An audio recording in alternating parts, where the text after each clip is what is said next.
part of our story here at Belvoir is that actually we are believed to be the birthplace for afternoon tea. The Duchess of Bedford, and I want to tell you early 1800s, but I can't remember the exact year off the top of my head, but she essentially stayed with us as a guest and was absolutely ravenous and couldn't possibly wait until dinner and wanted finger sandwiches and something sweet. And that's where the concept of afternoon tea was born. You're listening to Come Here, the podcast for and about heritage attractions, where you can discover somewhere worth visiting. I'm your host, Dr. Liz Drury, a freelance voiceover artist with a background in archaeology, specialising in voiceover for the heritage sector. Each week, I chat to someone from a different museum, historic site, gallery or cultural space about why you should visit and exactly what you can expect when you get there. Eleanor Melville is the marketing manager and Henrik Kowalczyk is the head guide at Belvoir Castle in Leicestershire. The castle sits just inside Leicestershire, very close to the Lincolnshire and Nottinghamshire borders. There is plenty to do at Belvoir for children and adults alike, and also for your four-legged friends too. Thank you very much, both of you, for joining me on the podcast today. Thank you so much for having us. Thank you for the invite. This is quite unusual having two people on the podcast at once, so I know you're going to talk about slightly different aspects of the castle. So I'm going to start with you, Henrik, first of all. Can you tell me about the history of Belvoir Castle, who it was built for and so on? Okay, thank you. The first castle was actually built in the year 1067. We go back to the Norman conquest after William the Conqueror defeated the English at the Battle of Hastings. Afterwards, William the Conqueror decided that he needed his trusted barons to defend the grounds that he had captured. And the gentleman that built the first castle was a Norman baron who was the standard bearer at the Battle of Hastings. So he was a very trusted gentleman. And his name was Robert Tadini.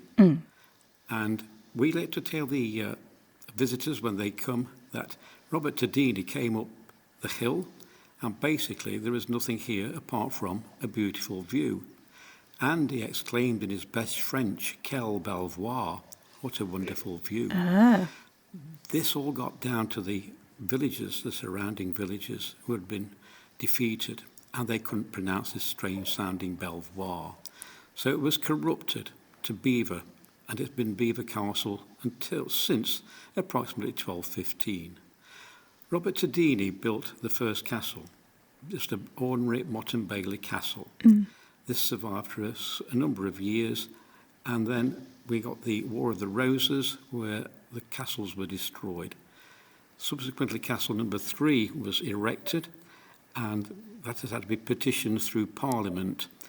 That stood empty for about 20 years, up to the year of 1799, when the 5th Duchess married the 5th Duke. Her name was Elizabeth Howard, and she came from Castle Howard in Yorkshire, a wonderful building. And as she came up the hill, she saw this 2-storey Georgian mansion, which didn't tick many of the boxes that she thought it would. However, she had plans to build a new castle. So she employed an architect by the name of Charles Wyatt, who was instrumental in some of the redesign of Windsor Castle. Together they got their heads together and began work and planned the building of the 4th castle.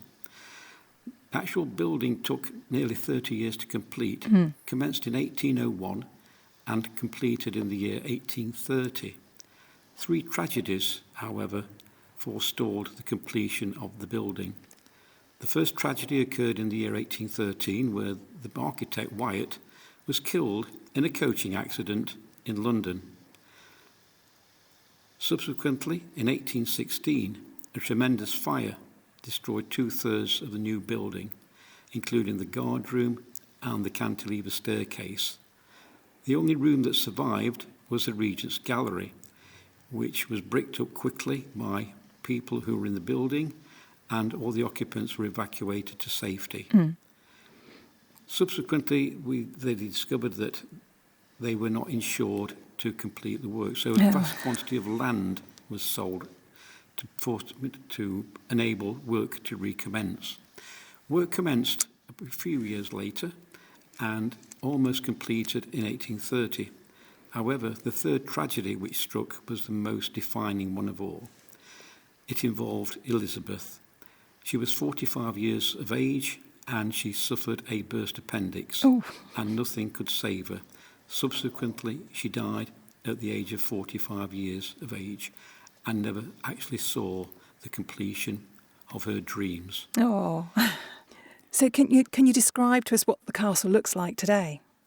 The castle, as you drive up, is a very imposing building. It sits on a hill approximately 400 feet above sea level, affording views all across the counties of Nottinghamshire, Leicestershire, Lincolnshire and parts of Derbyshire.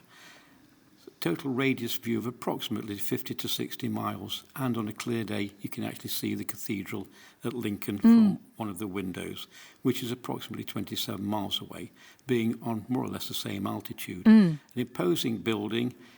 The facade at the front resembles Windsor Castle, and the castle has been used as a backdrop in various films to duplicate Windsor Castle as well. Ah, yeah. And what is there to see inside the castle? Inside the castle, the public have access to various rooms, and going through them, each room has different aspects. We've got the picture gallery with an extensive collection of portraits and pictures. We have the King's Rooms, which was designed for the Prince Regent. There are 3 rooms there, and quickly going through those rooms, you encounter the Regent's Gallery, which is a wonderful long building decorated with tapestries on the left-hand side and a curved window, which we can see from the approach to the castle. This room is amplified by a mirror right at the end, which doubles the focal length, and that room was actually used for filming some of the Crown series in there. Oh, yeah. And if we go backwards, we then go to the state dining room, again adorned with portraits of the 4th Duke and the Marquis of Granby, and also the ceiling has 91 rosettes of different colours and designs, which was based on a church in Rome. So subsequently, across from there, after everybody's had the meals, they would then go to the Elizabeth Saloon, which is a beautiful room, which was the brainchild of Elizabeth, and it was to be a birthday present for her husband, John. Decorated in the French style after she saw on her extensive honeymoon, after visiting various foreign places, what captured her imagination was the French furniture that she saw in Paris.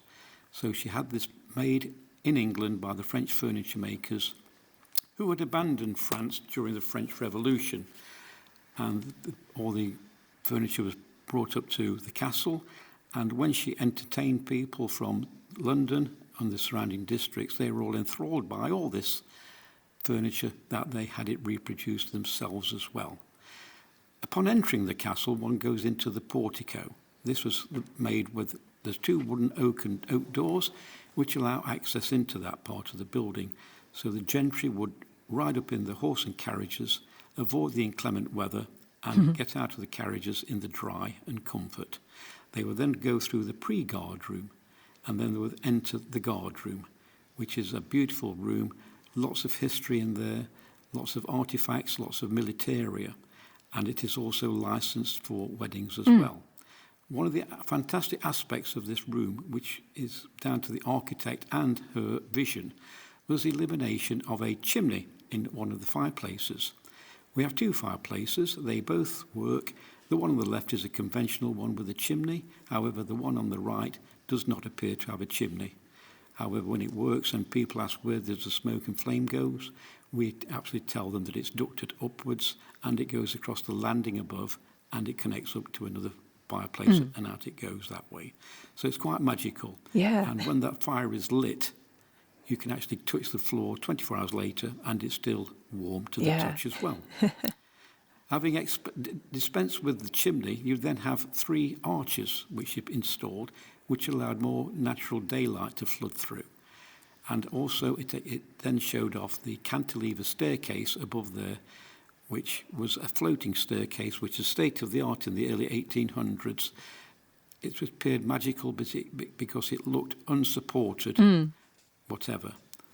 Do you have a particular favourite room or object within a room, Henrik? I certainly do. There's various rooms that you capture the imagination. And the one I particularly like is the picture gallery. We have a picture of the Last Supper, not done by Leonardo da Vinci, but by a French artist called Van Elst. Mm-hmm. This was painted in the year 1527 on board, and obviously next year it celebrates its 500th birthday. Depicts the story of the Catholics on one side of the table and the Protestants on the other. And then we also got in the picture gallery the dish and ewer, which was made in, well, it's actually made in the 16th century, but the dates were it was presented to the family in the year 1781, I believe, and 83, 2 pieces. And that's enclosed in a case as well. So they're my favourites at the moment. Yeah. And so when people come for a visit, are the tours of the house guided, or do people go around on their own? How does it work? Yeah, the visitors have 2 choices. We run daily tours at 11 a.m. and 2 p.m. These can vary in length between an hour and a half to 2 hours, depending of the visitors. If they express an interest and ask various questions, then we do extend it. And then we go through all the public rooms and show them each room, what's contained in each room, and various antidotes as well. And also, if people do want the tour, they have a free-flow tour, and we tell them which way to go round, and also encourage them to ask questions if they do see a guide, particularly on the top floor, to ask any questions whatsoever about the castle and the contents. Yeah. And is there something that visitors always say they like, or is there something that people always have questions about? Well, they do vary. Questions vary from day to day. I can't pinpoint any particular ones, but people do express some curiosity about, have you seen anything strange that's happened in the castle? And I can relate to 1 or 2 subjects that I personally encountered. Oh, as well. yes. Well, at Christmas time, we have the gift shop, which is open. And after all the visitors had gone out, obviously, we need to cash up the register and balance it as well. Yeah. Contained in that gift shop was a metal shelf containing books in 3 shelves. And on the shelf was a book, hardback book, written by His Grace regarding Resolution, which was a ship which was captained by Captain Robert Manners in the 1700s. And myself and the cashier were just talking about the days, how it's gone, etc., when suddenly one of these hardback books took off and landed at our feet for no apparent reason. So we sort of looked at each other thinking, did we really witness that? But it didn't come across as scary. It was just something that happened. Yeah. And also in the Elizabeth Saloon, there are 2 Italian cabinets. And at Christmas time, again, both of these cabinets, either side of the fireplace, simultaneously, one of the cupboards dropped down in front of me at the same time for no apparent reason. Very strange. You can't put your finger to it. No. Yeah. Lovely. Well, I'm going to bring you in now, Eleanor. Obviously, you're on the marketing side of things. So there's lots to do at Belvoir, isn't there? Oh, Henry's just given us a great description of the castle, but that's only one thing, isn't it? One part of people's visits. Tell us what else people can do at Belvoir Castle. Yeah, it's quite the day out, to be honest with you, Liz. So we've obviously got the castle, of which you can have a free flow visit and wander around at your leisure. We've got our guided tours. Throughout select months of the year, we'll also run featured tours, which is really lovely for return visitors. So we'll do specified tours on the likes of all of the filming and productions that have happened here. This year, we are purely dedicating it to the Crown because, as Henrik was explaining earlier, we're often used as the backdrop of what looks like Windsor on the telly. So the Crown did a lot of work with us. We have Netflix back here in February, just gone. So we'll be able to talk about that a bit later on in the year, which is super exciting. We've also run another featured tour called What the Butler Saw, which is servants below stairs access to what would be their quarters and who they wined and dined, and the kind of guests the castles had over the years and things like that. So that's a really lovely feature as well. And then we've also got our Tales of the Tapestries tour coming on later on in the year, which we're super excited about as well. Besides the castle, we've got our formal gardens and extensive spring woodland. So we've got our rose garden, which I think is quite well known. It's literally just outside the castle terrace. Harold Peto was the designer of the gardens, and Elizabeth Howard, the fifth Duchess, who Henrik was talking about earlier, had great influence on the flowers and the plants and things in there. We've then got our adventure playground, which actually won Best Playground of the Year with the Times a couple of years ago. Quite the accolade to have, yeah. And a lot of that, what's really unique and special about the Adventure Playground is that it tells the story of Belvoir. So the HMS Resolution, which again, Henrik really coincidentally mentioned earlier, the Captain Lord Robert Manners' ship. The playground is based on that. And it's even to the point where the ship is actually pointing in the direction of China, which I believe is the direction that the ship was actually facing in. And then we've also had some castle turrets done with slides and climbing walls as well. And what's really lovely about this adventure playground is that if you are a parent following your child around, you don't actually have to crouch down to get around it, which I think is a really lovely, lovely thing, isn't it? Yeah, exactly. And then besides that, we've then got our Belvoir Retail Village, formerly known as the Engine Yard, which is full of artisan shops, independents, a really lovely bistro. We have our own Belvoir Farm shop where we celebrate our own Belvoir produce.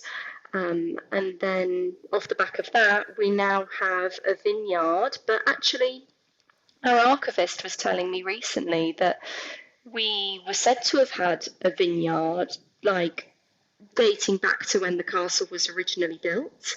So considering we now produce our own Belvoir wine, I just think that's so lovely that actually growing our own vines is something that the castle has actually always done. Yeah.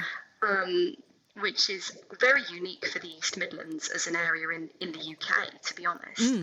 But I must say, our wine is proving to get better and better with each year, which is great. Yeah.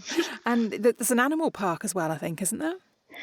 That's right, yeah. So this is a really lovely story, actually. So essentially, the castle is a working farm and always has been long before we opened it up to the public. And the idea essentially came about because our castle animals are that well-natured and that great with people that we kind of thought we're missing a trick not letting the public see them, feed them, interact, and it be part of that visitor attraction experience. So we opened it last year as a bit of a tester year to see how it would go, really. And it's really taken off. So we reopened for spring, and it's open every weekend now up until Halloween, but we'll be open every day during the school holidays, so children can get just like all the benefit basically. But yeah, the animals are really lovely, and we've had families feeding all the baby goats already, and I think the baby lambs are due any day now. Lovely. So there's lots and lots for children and families to do. How accessible is the site for people who've got mobility issues? So we do offer accessible parking. So the castle, like Henrik mentioned, is on a steep hill, but we do offer accessible parking at the castle terrace. So it means that you actually do get to enjoy that the great procession up to the castle, which is great. And we do have all the staterooms are upstairs, unfortunately. However, we are one of the very few castles that actually still has its old kitchen fully intact, which is really lovely. So there are various other rooms that you can still access as an accessible visitor, and then we have the likes of video presentations and books and audio guides and things, so they can still very much get a feel for all of the staterooms in the castle as well. Yeah. How dog friendly is the site? Very. We have lots of dogs. Yeah, we just can't allow dogs upstairs in the staterooms, unfortunately. However, the gardens and the spring woodlands in particular are extensive, and you can walk for miles. It's we actually recently had Charlie Williams for RHS here. He is a very good friend of Her Grace, the Duchess, and they planted various camellias, magnolias, and spring florals in the woodlands approximately 20 years ago. And he visited us just last week, where obviously all of these trees are now fully established and fully in bloom. And I can really recommend dog walking around the parkland here in Belvoir, because it is just, especially at this time of year, it is stunning. But how they've designed the spring gardens, the Japanese gardens, is that there's something to see all year round, because as the camellias and the magnolias start to go, we're then going to have the hydrangeas and the wisteria start to bloom, and then as they go, then all of the roses obviously start to bloom. So the gardens and parkland are so colourful, so I really do recommend visiting. Yeah. Now, aside from everything that's always there all the time, you have special events too, don't you? Tell me about some of the things that are going to be going on this year. We have got a jam-packed events calendar.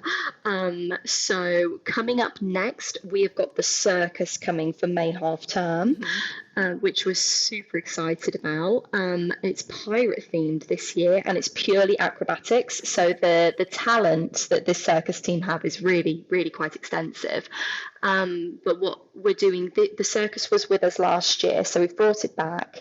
But also, for the sake of using the venue in the evenings, we've then got the likes of an ABBA tribute night coming, and we've also got a stand-up comedy night as well. So that's happening in May. For June, we've then got our Father's Day event, which we've got a supercar display, Ferraris, Porsches, lots of vintage cars. And then we've got traders, food trucks, live music. We like to have events where they're really inclusive on the castle terrace, and then in the gardens as well, because then it means that as many visitors as possible get to enjoy it. And then we've then got our flagship event this summer, which is our flower and garden show on the 11th and 12th of July. We've got various border competitions, so there'll be lots to see. Obviously, our rose garden will be in full bloom. We've got the likes of David Dominey and Adam Frost from Gardener's World and ITV Love Your Garden. So they'll be coming to do various talks, book signings, presentations and things, as well as, again, traders, live music, a lot of plants. But yeah, our flower and garden shows are really, really lovely. Again, family friendly event. There's something there for everyone. But I would say that's definitely our flagship event of the year. Yeah. So what does it cost to come into the castle? So for castle entry for an adult, it's £26, and I believe 10 for a child. And we do also then have our membership scheme, where we have a Parkland membership, but we also have a castle membership. So it's essentially unlimited access for the year, which is great for if you're local, but also if you like the guided tour element of the castle and you want to return for the featured tours that we have throughout the calendar year, then those memberships are great for that as well. Yeah. So how much time should somebody allow for a visit to Belvoir Castle? I mean, I would like to tell you a day, but I wonder if it would be too difficult to cram everything into a day. It sounds to be honest with you. Yeah, I mean, because one thing I haven't mentioned actually is our Avery tea room, and part of our story here at Belvoir is that actually we are believed to be the birthplace for afternoon tea. So it was with the Duchess of Bedford, and I want to tell you early 1800s, but I can't remember the exact year off the top of my head. But she essentially stayed with us as a guest and was absolutely ravenous and couldn't possibly wait until dinner and wanted finger sandwiches and something sweet.